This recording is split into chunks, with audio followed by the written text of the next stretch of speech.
This video is brought to you by our supporters on Patreon. If you want to be part of the community that makes content like this, head over now.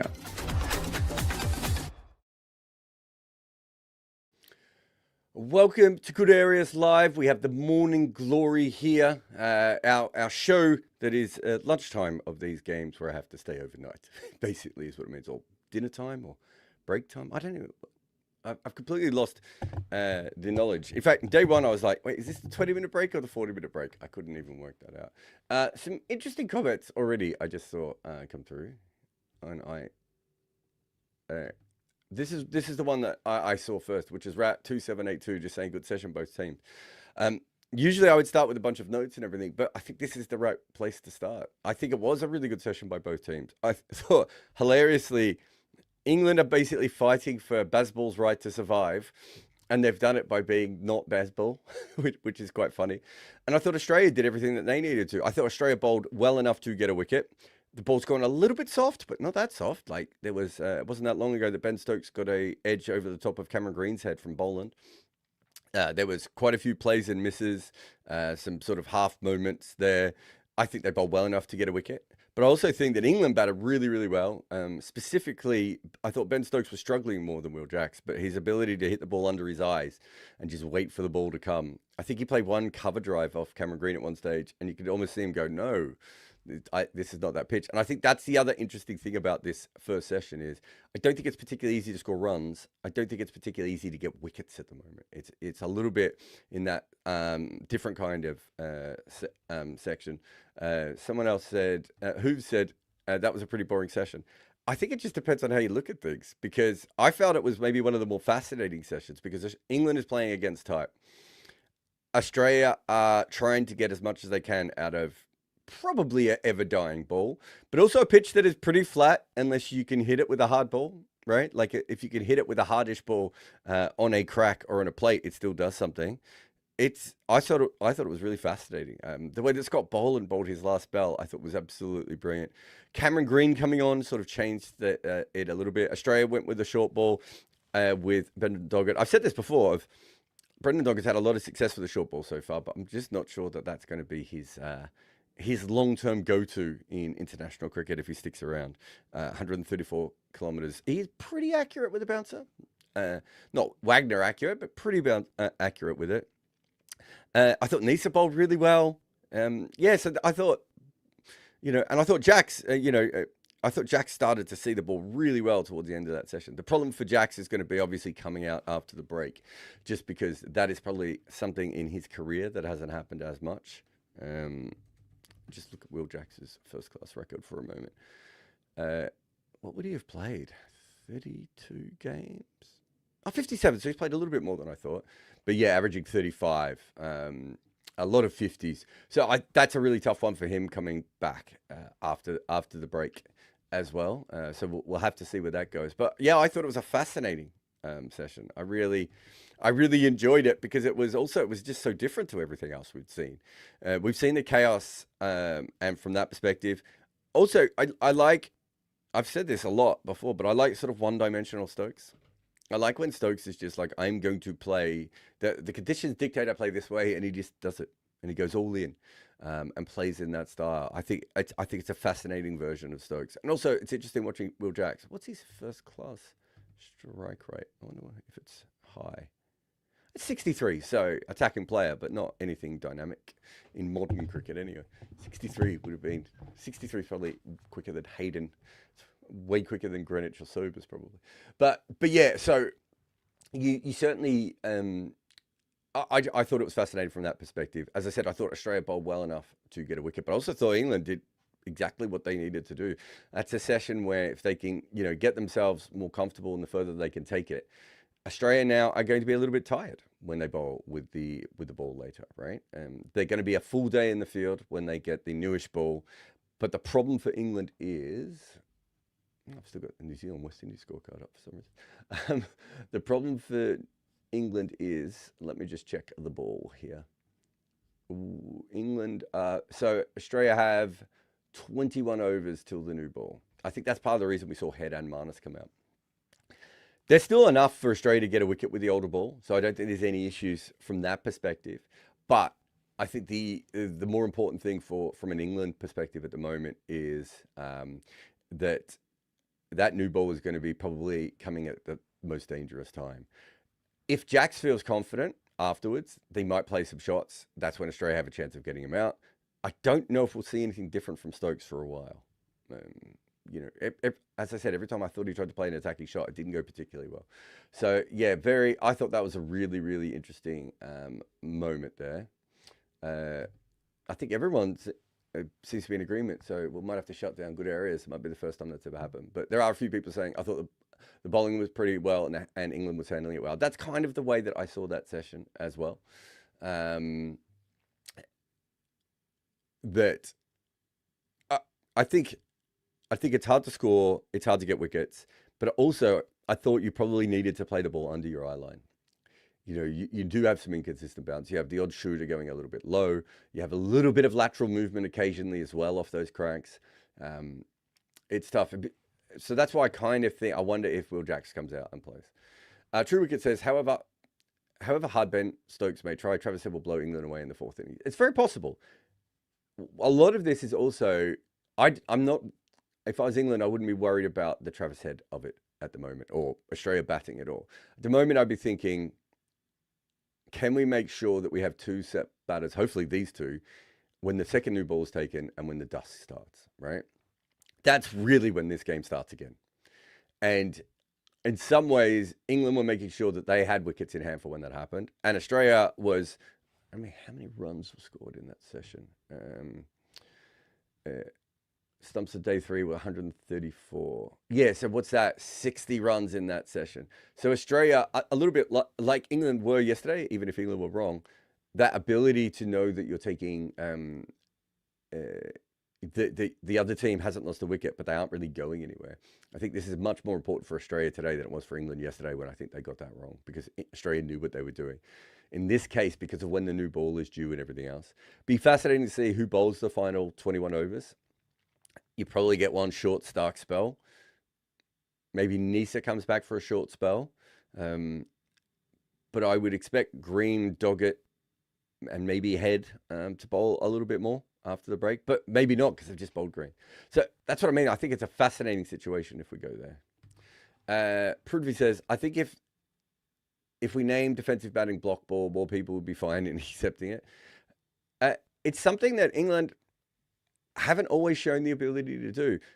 I haven't looked at this recently, but it'd be fascinating to know what, let's see if I can bring this up while we talk, what Ben Stokes' strike rate has been under Bazball. I wonder if it's actually gone down. I know that sounds weird. It probably hasn't. But when Bazball started, he was batting like his ass was on fire. He was trying to prove to them that that was the way that they should play so violently. And through that, it was, I don't even remember him always making runs, but I remember him coming out and hitting like 30s and everything. And I think he was really trying to prove how they should go about it. Let's have a look. Let's see if I can pick this up. His strike rate probably hasn't gone down, but his strike rate was, in 2022, when he took over, it was 57. It had been over 60 for a while.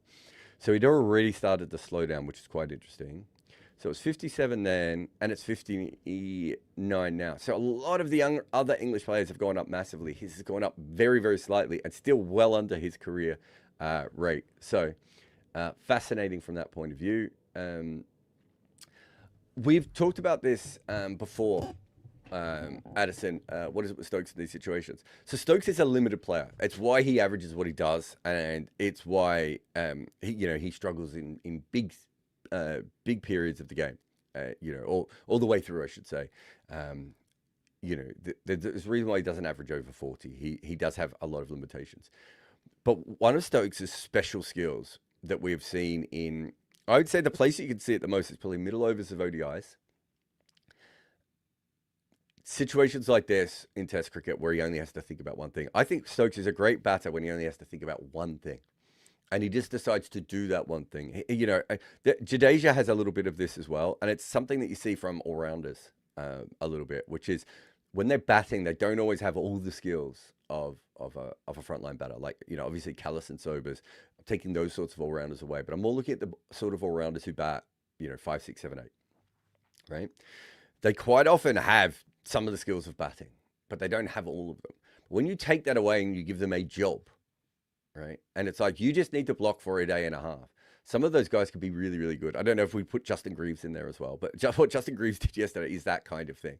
When you take away all the normal pacing of batting, and they just have to block, or they just have to attack, or they just have to, or something going on in the wicket, they seem to be able to do that in a way that it's harder for a batter who has 6 different gears and all these different shots and all these different options to them. And I think that's one reason we see Ben Stokes be so good in these sorts of situations. We saw Jadeja do it at Lords, and we've seen Jadeja do it heaps of times before. Daniel Vittori is someone I've seen do it before. And so it's not traditional batting, it's a different kind. And yeah, it's a fascinating one. It's something that, we've been talking about for quite a while on this channel at this point. This is an interesting one from Siddharth, who says, this is the most balanced day of this whole series. I hadn't really thought about that, but I suppose so far it is. Long way to go, of course. I think it would be slightly more balanced if England had scored 20 or 30 more runs. But I think if they'd scored 20 or 30 more runs, they would have lost a wicket. Come back to your questions. Just having a look at Rushline to see if the predictions have changed at all. So England was a 0% chance of winning yesterday, and Rushline's got them up at a 2% chance at the moment. So Australia's still at 97. I think the way the wicket's playing at the moment, 140 lead is, the barest of minimums, right? I think it was Bayram who said yesterday that you'd want more than that, obviously. So you'd probably need more than that. But I think 140, who knows? There is some rain due as well. That might change things a little bit for both teams. But the draw is at 1% at the moment, so you'd need a lot of rain to change anything there.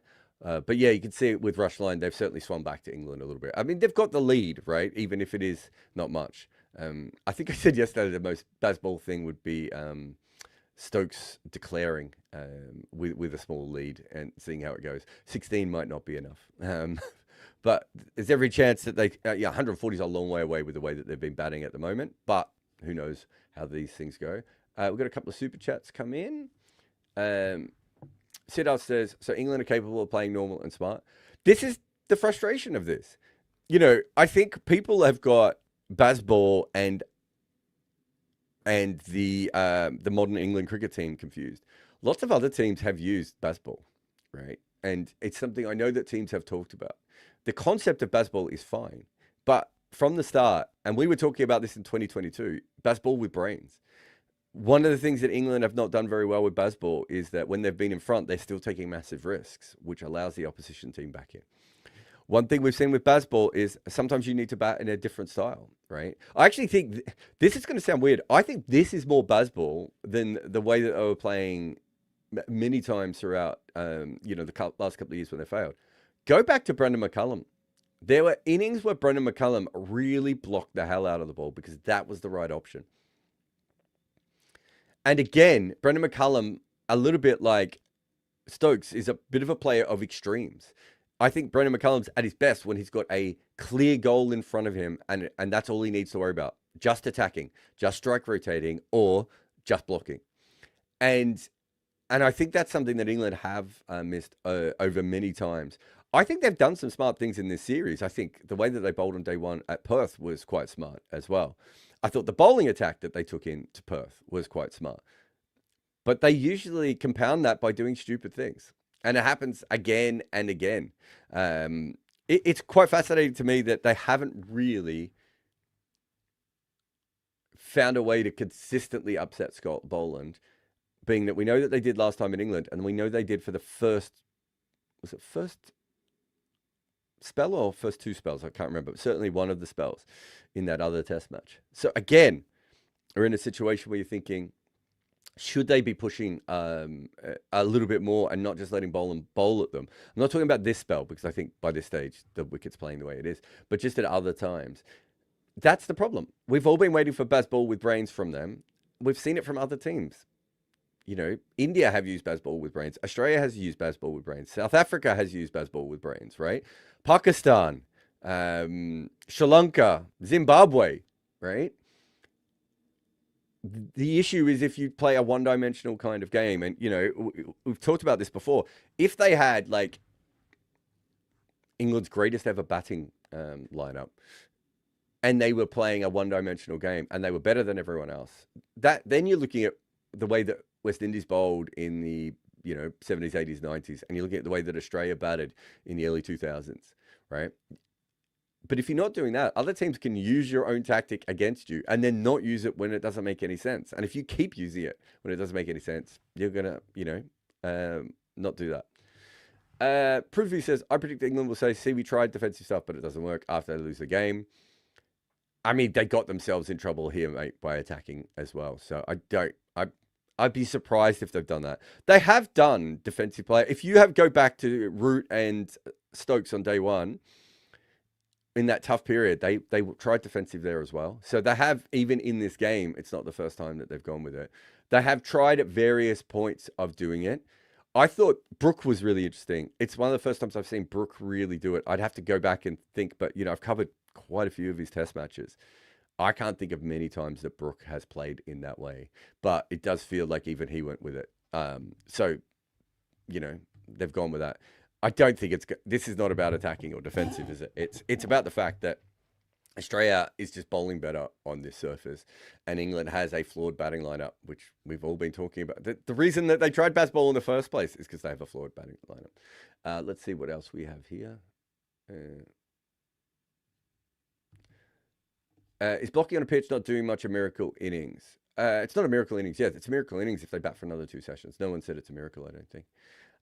I mean, yeah. Emmett says, Doggett is absolute dog shit. I wondered how long it would be before people started calling him Brendan dog shit when he didn't get wickets, just because the name is unfortunate. No, he's not. I thought he bowled really well yesterday, and he was part of the reason that they got back on top Australia and bowled really well. But bowling him 132-kilometre-hour bounces, it's a bit like when England made Ollie Robertson do it, right? Like, that's not why he's in the side. They're using him slightly out of position because they don't have Cummins and because they don't want to use Green too much for those sorts of things as well. But yeah, long way to go for Doggett. But I thought the spell yesterday was the best we'd seen from him in Test cricket so far. Addison says, can't wait for Green to mature. He would be an absolute force with the ball in his prime. So, it's still the same thing today. He bowled a back of a length ball, which I thought had Stokes in trouble. He then bowled a Yorker. He then bowled a length ball. He's just got to hit a length, right?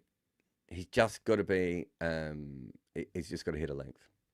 Prudview says, for the talk of Lions, surely Nisa has been a net positive for Australia. Yeah, he got the 2 important wickets yesterday. He got the Crawley one on day one, which ends up being quite important, I think, considering how the pitch is played. And he made sure that Stark didn't have to bat on day 2. I'm trying to remember my days now. So yeah, definitely a positive. I think on this wicket, especially we saw Will Jack spinning it, you could probably make the argument that Lyon would have been okay on this wicket too. I don't think it's just about dropping, like, obviously I'm the one who's been saying for a year that Lyon probably won't play every Ashes test match, right? But I don't think it was just about Lions bowling and about how little they thought they would bowl him. I think it was also just about the fact that they wanted the stronger 8-9 again. They felt a little bit exposed, I think, there. And maybe they thought Nisa takes the new ball. That allows Boland to be the first change, which he's done probably more consistently for Australia, right? So that means that when the first change happens, you're not bringing on Doggett or Lyon or Green, right? You're bringing on Boland so the pressure stays on. I think they like that. I mean, have a look at how long they can, even when Stark was struggling with the new ball, Cummins still bowled first change, right? I think they really like that setup. I think it's a brilliant setup. And if you go back to the Great West Indies side, that's what Garner did. It's, what Morne Morkel did. Neil Wagner. Like, very good sides have done that before. Althar says, Bazball defenders absolutely would say that, but I think the way Stokes is playing shows that England won't say that themselves internally. That might be about what someone said before. Sorry, I think I clicked on the wrong one there. Amitium says, 150 won't be an easy chase here. I mean, it's not a hard chase. Like, I know what you mean, but it's also not a hard chase, is it? That I think back in the traditionally there was the way that pitches used to fall apart. You could get the 140 chases quite tricky, right? And obviously Australia did lose again at the Gabba on a chase like this. So your general point is correct. Wickets don't seem to collapse the way that they did traditionally in cricket, and players can hit so many more boundaries now and score so much quicker that 150 chase. I mean, there was a couple of times when I thought Bumrah would be able to do something with 100, 120. And it just doesn't, it didn't happen. And it's everything kind of has to go right for you with that, with modern cricket, because of the scoring rates of some of these players, right? We saw the amount of times Australia hit 3 boundaries in and over. Also, for that to be true, England just have to bowl well, right? They have to be smarter. And we haven't seen that in a long time.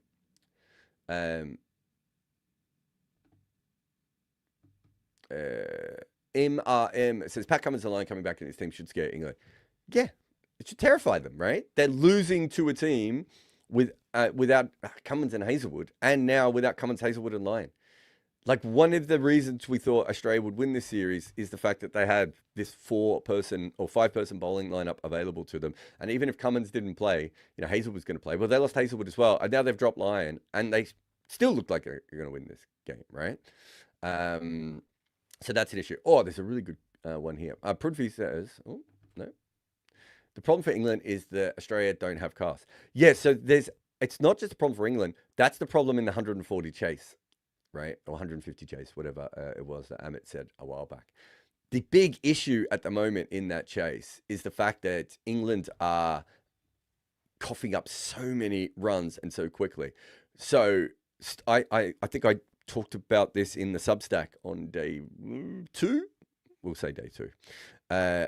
On the Substack on day 2 of, if you look at England and how, if you look at Stokes' career when he has bowled in Australia, he has gone at a ridiculously high strike rate all the way through. And so with that in mind, he goes at like 4.4. He went at 4.7 in the first. Cass is the 17th most expensive bowler in Test cricket history, and Atkinson is the 18th most expensive bowler in Test cricket history. I think Shoaib Bashir is up there as well. So some of that is just the modern cricket curve. Some of that is the way that England bowl. But that's 3 bowlers that you can get after. And if you're expecting Jofra to be your most parsimonious bowler, he can certainly have periods, Jofra, where he's unplayable. Hard to score off, I should say. But it'd be hard to do that over a long period of time. And if he's on his own, that's one of the problems with the 140. Whereas if you compare that to modern day Australian bowling, Neese is not going to give you much to score off. Boland's not going to give you much to score off. They'll set defensive fields for Doggett. And Stark is no longer the guy that you can score at 4 runs and over against, like he used to be. Like, he's just upskilled himself so much.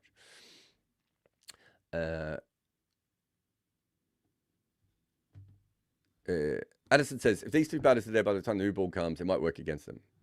I don't think they have a choice, though, do they? But what's the other choice? Try and score 220 overs? Probably get bowled out for 60 from here. I don't think there's a huge a chance of that doing that as well. Zain Zanali says, it's about time we conclude Bazball as a failure. I don't think we conclude Bazball, the theory, as a failure. I think we conclude this English team using Bazball as a failure. And I think that's a really important thing to split. It's changed cricket. You only need to look at the stats. It's freed up Test cricket in a way that really probably needed to be. It's shaken it away from the way that we used to play it. I think the World Test Championship points has helped as well. Like, anyone who's ever played first-class cricket will know that first-class cricket is actually, I've been saying this for years, more entertaining because teams do take more risks because they're trying to get points. So I think that has played a part as well. But Bazball has completely changed the way that we play cricket, we think about Test cricket. And we, look at Cameron Green yesterday, 2 days ago, whenever it was, backing away and snapping balls. And, look at the way that Travis Head and Rishabh Pant and Tristan Stubbs and, people are willing to play and willing to take risks now. Just, look at the fields and the all-in nature of fields now, right? The trying to disrupt players when we used to just wait back and hope they would eventually hit the ball to slip. Test cricket is in a much better place because of the theory of Bazball and also the modern evolution of the game. Like those two things, one can't happen without the other, right? But England played a big part in that. As far as the team goes, this was a shit team. Like people are now starting to say, well, McCullum's record is similar to Silverwood's, right? And it might end up at the end of this series that McCullum goes on a huge, like they didn't win the last 2 tests against India, right? And they might not win a test in this series. All these things are very possible. But that would be a 7-match period where England were quite poor. Have a look at why they went to Bazball in the first place, because they had an even longer run. In 2021, the third leading scorer was it third or fourth? I think it was third. Was extras, right? Like that is how bad England cricket was at that point. They were losing incredible amounts of games, and they took what I thought was one of the worst batting lineup, well, probably the worst batting lineup I've ever seen for England, and turned it into something that other teams feared and that other teams stole from and have used. But if you're talking about the team, they were always going to struggle when they got high on their own supply, which we've all been saying since the start, right? They've taken unnecessary risks. They bring other teams back into the game. And when it comes down to it, they're still putting an awful lot of hope, right, on Crawley and Pope, who are very, very underperforming players over a long period of time of Test cricket. But you would also have to say that in Pope's case, they probably got the best out of him, right? They got more runs out of this England lineup than they would have if they kept playing conventionally, because playing conventionally was not working for them at all. It was, I think people have forgotten about the Stoneman, Jennings, Burns, Denley. Like, what are we, like, they went the other way. Now, the mistake they made is really, I mean, they made mistakes of thinking that was the only way they could play, which it isn't. They make mistakes, as I said before, when they take risks when they're in front and they don't have to. They make mistakes when they don't play smart cricket, right? Like some of the stuff that Bazball is involved in is incredibly smart. And then they would just fuck it up with something incredibly dumb. They make mistakes when they decided they were never going to change the batting lineup ever again, right? Like that, it's too extreme to just be like, Crawley's going to play for us forever. And it doesn't matter how many runs he makes when they could have maybe tried, as I said before in yesterday's show, Sibley and Hamid have got better and Crawley hasn't. But Crawley's in the side. If they thought he was just going to be really good against Australia, just bring him back against Australia. He didn't have to stay in the whole time. They've also made mistakes sometimes in trying to make players into Bazballian players when they haven't had to do that, right? But it listen to the players who played under it. It revitalized their interest in cricket and everything else. It's had plenty of successes and it's had plenty of failures. But this was a comically shit team. They were not set up to win test matches consistently, and they were not a threat to the opposition when Bazball started, right? The fact is that they have won 2 test matches when they've had given up a 100-run lead. The fact is that they forced victories in Pakistan in a way that we have never seen anything like before, right? The fact is they chased in a way that we have not seen teams do, and they created a fear factor from a batting lineup where extras used to be one of their top scorers.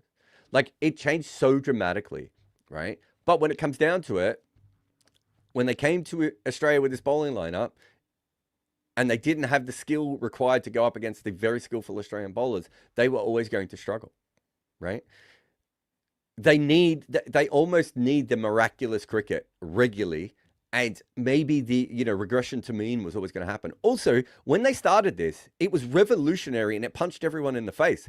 No one's shocked by this anymore, right? Go back to what I wrote about at Trent Bridge, right? I think I did a video of it. The interesting thing at that stage, it's actually, some of it's in the book, is watching the New Zealand bowlers being unsure of what to do. The Indian bowlers at Edgbaston, whenever that test was, the makeup test, is another one, right? The Pakistani bowlers, when England came for them, when Zach Crawley smashes Pat Cummins through, have a look at the effect it had, right? But this is why, and we said this in 2022, right? It has to be more than just that. Because eventually people will get used to that, or they'll understand it, or they'll find a method to work it out. It just took a little while, right? And there will still be probably a team that will take this, right, and will be better at it, right? So the overall concept of it makes a lot of sense. Try and make sure that everyone is confident. I mean, what a shocking thing that is, but in English cricket, that really helped. Play to your natural strengths. Again, a really important thing. Use the benefits of modern cricket. That's what they've done, right? Like, a lot of those things make sense. It's just that declaring on day one at Edgbaston or enforcing the follow-on in New Zealand, all these things that they did not have to do have caused them issues. Anyway, that's it, me done. Mitchell Starc has the ball in hand. As I said before, be interesting to see if we just see a short, sharp spell from him, but 3 overs. This could be fun. I'll see you after play. Ross Taylor couldn't see at night or when the clouds were in. Eventually, he had to see an eye specialist who would fix his eyesight. In the 2 years before the change, he still averaged more than 50 in international cricket.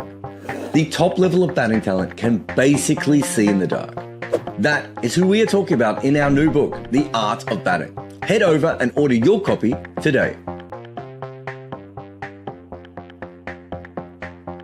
This video is brought to you by our supporters on Patreon. If you want to be part of the community that makes content like this, head over now.